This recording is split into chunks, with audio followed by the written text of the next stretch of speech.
यदि आप उत्तर प्रदेश में अध्यापक बनना चाहते हैं तो एक बहुत बड़ी खबर आप लोगों के लिए लेकर के आया हूं।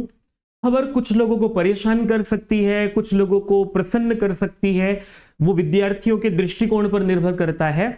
दूसरी बात, आपके अपने अपने विचार हो सकते हैं, अपने विचार भी जो है वो व्यक्त करिएगा कमेंट सेक्शन में जाकर के। खबर यह है विद्यार्थियों कि जो टीजीटी पीजीटी की परीक्षा होती है, जो सहायता प्राप्त विद्यालयों में टीजीटी पीजीटी की वैकेंसी निकलती है और जो गवर्नमेंट इंटर कॉलेज में एलटी प्रवक्ता की वैकेंसी निकलती है, ये दोनों प्रकार की जो वैकेंसी है जो अलग अलग निकलती थी, अब ये एक नियमावली से ये परीक्षाएं होने जा रही हैं। उत्तर प्रदेश में बड़े स्तर पर ये परिवर्तन किया जा रहा है। सारी बात आप लोगों को विस्तार से समझाऊंगा। अभी यहां से आप लोगों को 3 बिंदुओं को समझना है कि जो 2 अलग अलग चयन प्रक्रियाएं थी दोनों के लिए, वो दोनों प्रक्रियाएं जो है वो एक होने जा रही हैं। एक बात। दूसरा प्रश्न आप लोगों के मन में जो है वो उठना चाहिए कि उत्तर प्रदेश में अध्यापक बनना है तो क्या केवल और केवल लिखित परीक्षा से चयन होगा अब? दूसरा प्रश्न। तीसरा प्रश्न, क्या उत्तर प्रदेश में टीजीटी में तो साक्षात्कार नहीं हो रहा था 2021 वाली वैकेंसी से ही, पर क्या पीजीटी में भी अब साक्षात्कार नहीं होगा? 3 प्रश्न जो आप लोगों को इस खबर से जो है वो इन प्रश्नों का उत्तर देने के लिए उपस्थित हुआ हूं और प्रणाम निवेदित करता हूं विद्यार्थियों। मेरा नाम है अवधेश विद्यालंकार। आप लोग जुड़े हैं आपकी अपनी संस्कृत पाठशाला से। खबर को ध्यान से समझने का प्रयास कीजिए। पहले खबर ये देख लेते हैं।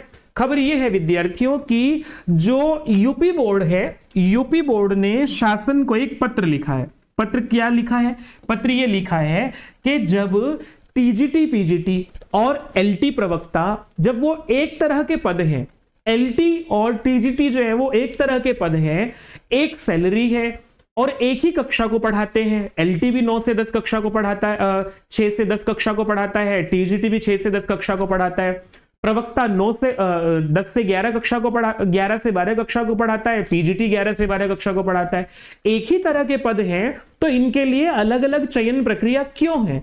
और अलग अलग चयन प्रक्रिया हटा करके अब इनके लिए एक चयन प्रक्रिया, एक नियमावली से इनका रिक्रूटमेंट होना चाहिए।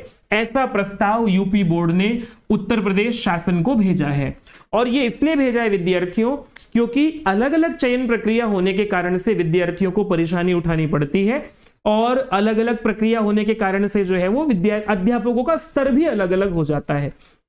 एक तरह का जो है वो पूरा का पूरा चयन प्रक्रिया होनी चाहिए। अब इसको समझने के लिए, हालांकि इसके और भी पक्ष हैं, 2016 में भी ऐसा यूपी बोर्ड ने शासन को लिखा था और 2016 में जब यूपी बोर्ड के उस शासन को ये पत्र गया था, उस समय शासन ने इसको स्वीकार नहीं किया था। क्यों नहीं स्वीकार किया था? क्योंकि 2016 में कई सारे अलग अलग बोर्ड थे। माध्यमिक शिक्षा सेवा चयन आयोग, माध्यमिक शिक्षा सेवा चयन आयोग और शिक्षा सेवा चयन बोर्ड और लोक सेवा आयोग अलग परीक्षा कराता था। परिषदीय विद्यालयों की परीक्षा कोई और कराता था। तो कई सारी अलग अलग व्यवस्थाएं होने के कारण से इसको व्यवस्थित नहीं किया जा रहा था। क्योंकि और अब क्या हुआ है, सारे बोर्ड खत्म करके एक नया आयोग बना दिया है, शिक्षा सेवा चयन आयोग। जब उसी को सारी वैकेंसीज निकालनी है तो वो एक ही नियमावली से ये वैकेंसी निकालेंगे और ये नियमावली विद्यार्थियों बन करके तैयार हो गई है। आप लोगों को ये जानकारी दी भी है मैंने कई बार। लोक सेवा आयोग ने ये नियमावली बना करके तैयार करा दी है। अब आपके मन में फिर एक प्रश्न उठा होगा कि भाई जब शिक्षा सेवा चयन आयोग बनाया है तो अब लोक सेवा आयोग क्यों कराएगा भाई, है ना? ये प्रश्न उठा होगा। शिक्षा सेवा चयन आयोग अभी पूरी तरह से व्यवस्थाएं नहीं संभाल पा रहा है। पेपर वर्क और वो जो नया बोर्ड बना है उसके सामने बहुत सारे अलग अलग चैलेंजेस हैं। तो इसलिए लोक सेवा आयोग, क्योंकि वो पहले से स्थापित है, उसकी एक अलग चयन प्रक्रिया है, उसके यहां पर जो है वो काम करने की पूरी प्रक्रिया व्यवस्थित है। तो लोक सेवा आयोग जो है वो इस वाली वैकेंसी को तो लोक सेवा आयोग ही निकाल रहा है। जो जीआईसी की वैकेंसी है उसको लेकर के मैंने आपको खबर भी बताई थी, सूचना आप लोगों ने वीडियो देखी होगी, वो इसको तो लोक सेवा आयोग ही निकाल रहा है, पर आगे की सारी परीक्षाएं जो है वो शिक्षा सेवा चयन आयोग कराएगा। खैर, ये विषय यहीं पर हुआ और अभी आप लोगों को इतना तो समझ में आ गया होगा कि एक नियमावली बनने जा रही है। अब क्या नियमावली बनी है?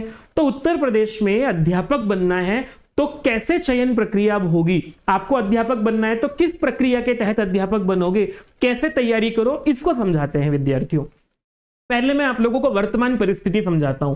जो कक्षा 9 से 10 का अध्यापक होता है या कक्षा 6 से 10 का अध्यापक होता है उसको जो है विद्यार्थियों राजकीय विद्यालयों में एलटी बोला जाता है और सहायता प्राप्त विद्यालयों में टीजीटी बोला जाता है। दोनों की चयन प्रक्रिया अलग है। क्या प्रक्रिया है? पहले जो है 2021 से पहले तो यहां इंटरव्यू होता था, और क्या हुआ 2021 के बाद जो है जो नई प्रक्रिया है उसमें यह है कि 125 प्रश्न आप लोगों के होंगे और 125 प्रश्नों का एक मेरिट बनेगी। मेरिट के ऑब्जेक्टिव टाइप क्वेश्चन होंगे, उनमें मेरिट के आधार पर आप लोगों का सिलेक्शन होगा। कोई इंटरव्यू नहीं होगा, सीधी प्रक्रिया थी। बहुत बढ़िया प्रक्रिया है, कोई समस्या नहीं है इसमें।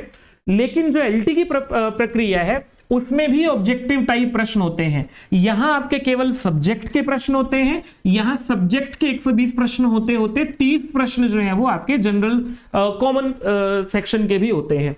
तो अलग अलग प्रश्नावली भी जो है वो अलग अलग हो गई है। दूसरी बात, अलग अलग प्रश्नों की संख्या भी हो गई है।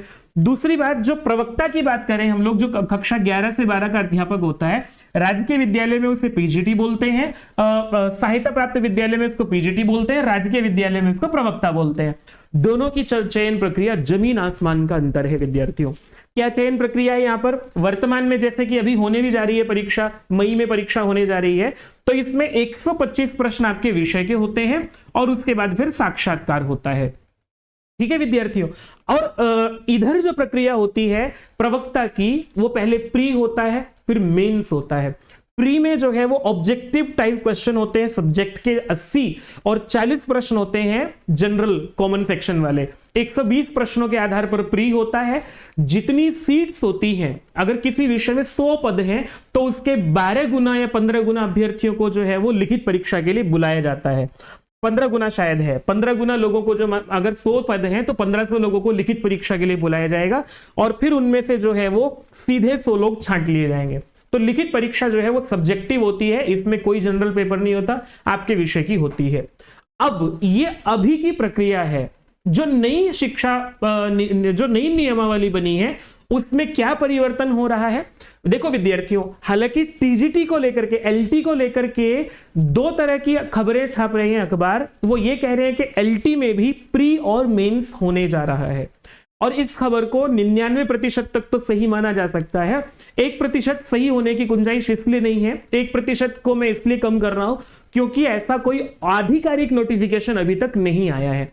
और आधिकारिक नोटिफिकेशन क्यों नहीं आया है? क्योंकि वो तभी आएगा जब ये वैकेंसी आएगी, है ना, तभी ये नोटिफिकेशन निकल पाएगा। लेकिन अखबारों को जो है, उत्तर प्रदेश में प्रक्रिया ऐसी है, अखबारों को, अखबार वाले जो होते हैं उनकी सीधी बात आयोग के अंदर अधिकारियों से होती है और अधिकारी अपने आप ही उनको ये बात बोलते हैं कि हम ऐसी प्रक्रिया करने जा रहे हैं। तो ये मान करके चलिए विद्यार्थियों के एलटी की प्रक्रिया भी जो है अब प्री और मेंस के आधार पर होने जा रही है।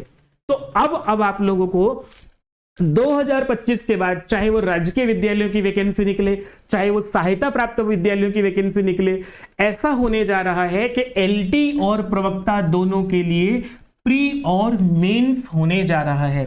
हालांकि इसमें प्रश्नों की संख्या प्री को लेकर के डिसाइडेड नहीं है अभी। पहले वाली प्रक्रिया अगर देख लेंगे तो 120 प्रश्न जो है विद्यार्थियों, क्योंकि जैसा पहले होता था, अगर ऐसा ही होने जा रहा है तो मैं आप लोगों को बता देता हूं कि प्री में 120 प्रश्न होंगे और जो कि ऑब्जेक्टिव टाइप पेपर होगा आप लोगों का। ठीक है, ऑब्जेक्टिव टाइप पेपर होगा आप लोगों का, और 120 प्रश्नों में से 80 प्रश्न आपके सब्जेक्ट के होंगे, 40 प्रश्न आपके जनरल स्टडीज के होंगे। मेंस में जो है वो डिस्क्रिप्टिव टाइप पेपर लिखना होता है और केवल आपके विषय के ही प्रश्न होंगे, कोई कॉमन पेपर नहीं होगा इसमें। तो अगर ये प्रक्रिया के तहत आप लोगों को परीक्षा की तैयारी करनी है विद्यार्थियों, इसको ध्यान में देकर के समझ लीजिए। यहां से अब एक बात और विशेष ध्यान देने की है। मैं ये वीडियो क्यों बना रहा हूं विद्यार्थियों? इसलिए बना रहा हूं कि अब आपको अपना माइंड जो है, मस्तिष्क जो है वो तैयार कर लेना चाहिए कि प्री और मेंस के माध्यम से आपको टीजीटी और एलटी की वैकेंसी भी, उसकी परीक्षा भी जो है वो प्री और मेंस के आधार पर ही देनी होगी। दूसरी बात, 100% नहीं, 99% एलटी को लेकर के बता रहा हूं, प्रवक्ता को लेकर के और पीजीटी को लेकर के 100% आपको अब यही प्रक्रिया अपनानी होगी। एक बात। दूसरी बात विद्यार्थियों, अब ये भी ध्यान में रखिएगा, अगर आप टीजीटी का, पीजीटी का, एलटी, प्रवक्ता किसी भी वैकेंसी की तैयारी करने जा रहे हैं, और बहुत सारे विद्यार्थी जो हैं वो सेल्फ स्टडी से तैयारी करते हैं, कुछ विद्यार्थी जो हैं वो कोर्सेज भी खरीदते हैं अलग अलग कंपनीज में जाकर के, तो ये भी सुनिश्चित कर लीजिएगा कि जिसके पास आप कोर्स खरीदने जा रहे हैं, क्या वो मेंस में लिखित परीक्षा की तैयारी कराने लायक अध्यापक हैं। दूसरी बात, क्या वो वास्तव में आप लोगों को प्री और मेंस दोनों प्रकार की तैयारी कराएंगे, तभी किसी कंपनी या किसी व्यक्ति से कोर्स खरीदिएगा।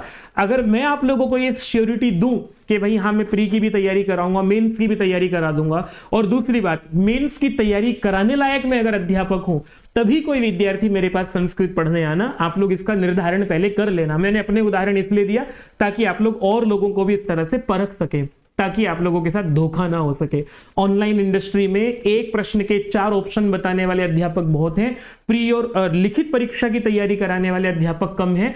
सोच समझ करके चुनाव कीजिए, आपके ये सूचना छात्र हित में जारी। प्रणाम विद्यार्थियों, आप लोगों को क्या लगता है, इसके भी 2 पक्ष हैं।